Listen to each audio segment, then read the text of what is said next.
It's part 2 of malaria. To recall, in part 1, we finished with introduction, problem statement. We finished with various vectors that we can find in India and different epidemiological types of malaria.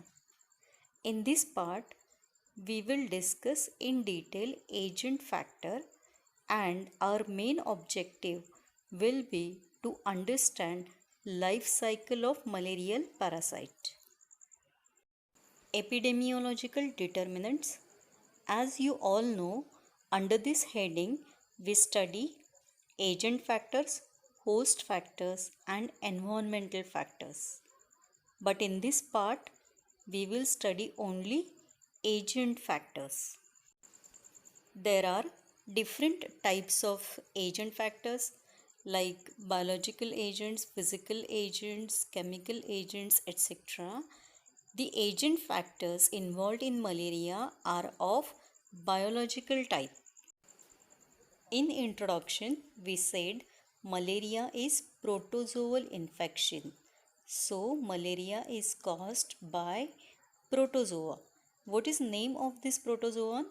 It is Plasmodium. And there are 5 different species of Plasmodium which can cause malaria. These species are Plasmodium vivax, Plasmodium falciparum, Plasmodium malariae, Plasmodium ovale, and Plasmodium knowlesi. It is graphical presentation showing cases of malaria caused by different species of Plasmodium. In statistical data presentation, this type of diagram is called as pie diagram or pie chart. In this diagram, you can see majority of cases are caused by Plasmodium vivax followed by Plasmodium falciparum, and in few cases you can find mixed infection caused by both Plasmodium vivax as well as Plasmodium falciparum. Remaining percentage is very less, contributing to ovale and malaria. Right now we said majority of cases of malaria, they are occurring due to Plasmodium vivax or Plasmodium falciparum. Now what about Plasmodium ovale and Plasmodium malariae? Plasmodium ovale is mainly confined to tropical Africa, whereas Plasmodium malariae in India we can found this only in Karnataka. Life history of malarial parasite. Let's understand how malarial parasite, that is Plasmodium, completes its life cycle. Malarial parasites completes their life cycle in two different hosts. Out of this, one is man and second is female Anopheles mosquito. Here, man is intermediate host, whereas female Anopheles mosquito is definitive host. For malarial parasites, man is intermediate host. It means malarial parasite completes its asexual cycle in man. And this asexual cycle in man is called as caesogony, whereas mosquito is definitive host for malarial parasite. So here malarial parasite completes its sexual cycle, and this cycle in mosquito is known as sporogony. So in man it is caesogony and in mosquito it is sporogony. What is caesogony? The life cycle that malarial parasite completes in human is known as caesogony. So in human, these parasites they develop in liver, later they develop in erythrocytes, and finally they develop into gametocytes. So there are three different stages or three different phases that we can found in human. It includes hepatic phase or exoerythrocytic phase. Second phase is erythrocytic phase, and last phase is gametogony. First phase in human cycle is hepatic phase. How it begins? So when infected female Anopheles mosquito bites to human, it releases sporozoites from its salivary glands. These sporozoites just within 30 minutes are carried to liver, and inside hepatocytes these sporozoites they starts developing and they develop into seasons. What these seasons consist of? These seasons consist of merozoites. So what happens when hepatic seasons rupture? Merozoites are released. Can you imagine how many number of merozoites are produced by single sporozoite? Number depends on the species of Plasmodium. If it is Plasmodium falciparum, a single sporozoite of Plasmodium falciparum can produce 40,000 merozoites. And in remaining species, this number may vary from 2000 to 15,000 merozoites. Here, pay attention to important keyword, that is hypnozoites. We will try to understand what is meaning of hypnozoites. Now we said when infected female Anopheles mosquito bites, sporozoites are introduced, carried to the liver, develop inside hepatocytes, develops into seasons, and when hepatic seasons ruptures, merozoites are released. Now, if it is Plasmodium falciparum, if it is Plasmodium malariae, all hepatic seasons ruptures simultaneously. But if it is Plasmodium vivax or Plasmodium ovale, some hepatic seasons may remain in dormant form or in latent form. So these dormant forms or latent forms are known as hypnozoites, and these hypnozoites are responsible for development of relapses in malaria. So don't forget, relapse can occur in vivax malaria, it can occur in oval malaria, and it is very important for complete cure or radical cure to use the drugs which can act on these hypnozoites. Erythrocytic phase, when this phase begins, it begins after rupture of hepatic seasons. So as you know, when hepatic seasons rupture, merozoites are released, and these merozoites they penetrate erythrocytes or RBCs. Now they start development inside RBCs, and you can see various stages of developments like ring form, tropozoite form, or seasoned form. This seasoned is called as erythrocytic seasoned. Now when erythrocytic seasoned ruptures, again merozoites are released, and these merozoites will invade fresh RBCs. What is practical significance of this stage of life cycle of malarial parasite?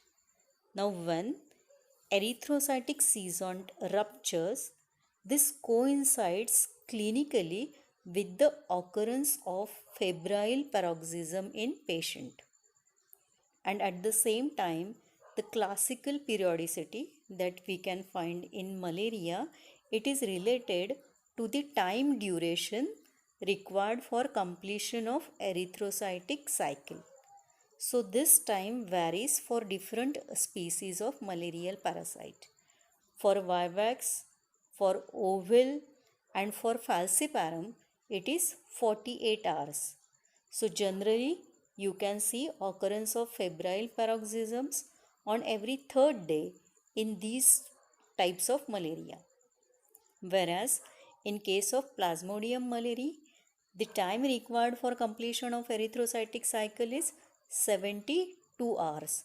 So febrile paroxysms, they occur on every fourth day in Plasmodium malariae malaria. Last stage in the development of malarial parasite inside human host is formation of gametocytes. So from merozoites, male and female gametocytes are formed. Now these gametocytes, they have other names also. So male gametocyte can also be called as microgamete, whereas female gametocyte can also be called as macrogamete. Once these gametocytes are formed, they require 2 to 4 days for their maturation. Remember, presence of mature gametocytes in human host is very essential because only mature gametocytes can develop inside vector mosquito, whereas immature gametocytes, they are not capable of further development. Now, is it possible that we can detect these gametocytes in blood smear examination?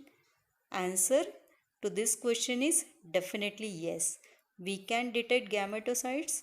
In addition to this, we can also detect other forms like ring form, tropozoid form and seasons in peripheral blood smear, which is one of the most important investigation for diagnosis of malaria.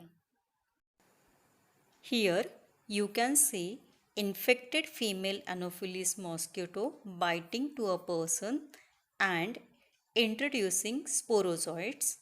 These sporozoites are carried to liver where it develops into hepatic seasons.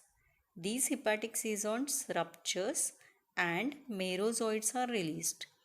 These released merozoites penetrates RBCs. They starts their development inside RBCs, and when erythrocytic season ruptures, merozoites are again released, which invades fresh RBCs, and few merozoites that develops into male and female gametocytes.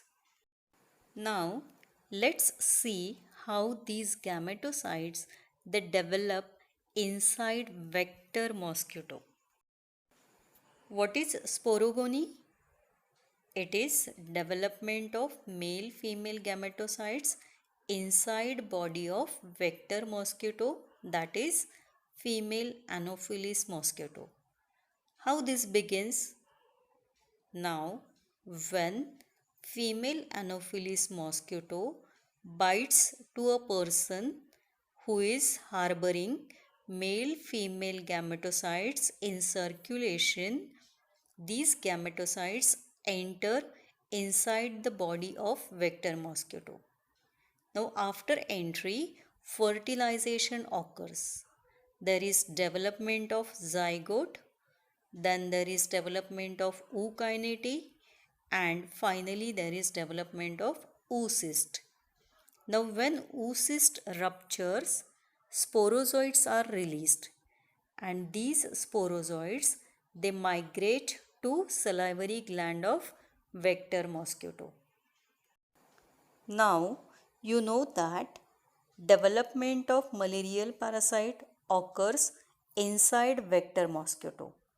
It begins from entry of gametocytes and it ends to presence of sporozoites in salivary glands of mosquito.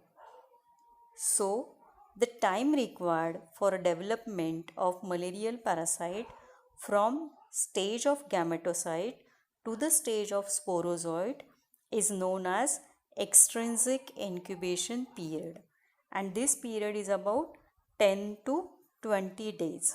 So simply we can say for development of life cycle of malarial parasite inside vector mosquito about 10 to 20 days are required. But there are certain environmental factors like relative humidity, temperature. It can affect development of malarial parasite inside Anopheles mosquito. In this image, you can see life cycle of malarial parasite in human host as well as in mosquito host. When infected female Anopheles mosquito bites, it introduces sporozoites which are carried to liver. From liver, merozoites are released which invades RBCs. From RBCs, again merozoites are released. These merozoites develops into male-female gametocytes.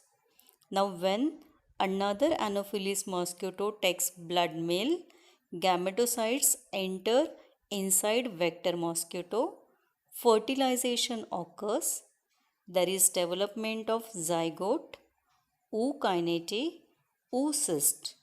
Now when oocyst ruptures, sporozoites are released and these sporozoites are carried to the salivary gland of mosquito. Now this mosquito is ready to infect another human host.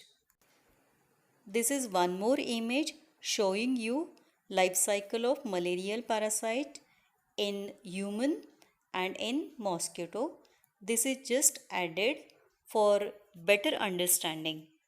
Now I request you to watch this animated video on life cycle of malarial parasite. When a female Anopheles mosquito penetrates human skin to obtain a blood meal, it injects saliva mixed with an anticoagulant. If the mosquito is infected with Plasmodium, it will also inject elongated sporozoites, motile spindle-shaped asexual cells, into the bloodstream of its victim. The sporozoites travel to the liver where they enter liver cells and rapidly divide asexually. This asexual division, which is called schizogony, generates the next life cycle form called merozoites. The released merozoites invade other liver cells and enter the host's bloodstream, where they invade erythrocytes.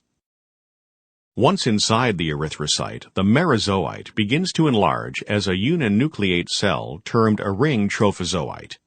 The trophozoite's nucleus then divides asexually to produce a schizont which contains several nuclei. The schizont then divides and produces mononucleated merozoites. The erythrocyte ruptures and releases toxins throughout the body of the host, bringing about the well-known cycle of fever and chills that is characteristic of malaria. Plasmodium enters a sexual phase when some merozoites in the erythrocytes develop into gametocytes, cells capable of producing both male and female gametes. Erythrocytes containing gametocytes do not rupture.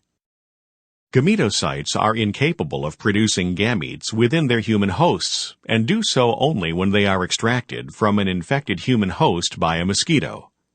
Within the gut of the mosquito, the gametocytes form male and female gametes.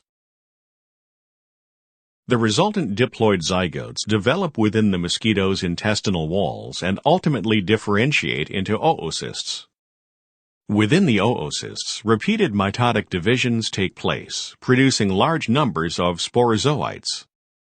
These sporozoites migrate to the salivary glands of the mosquito, and from there are injected by the mosquito into the bloodstream of a human, thus starting the life cycle of the parasite again.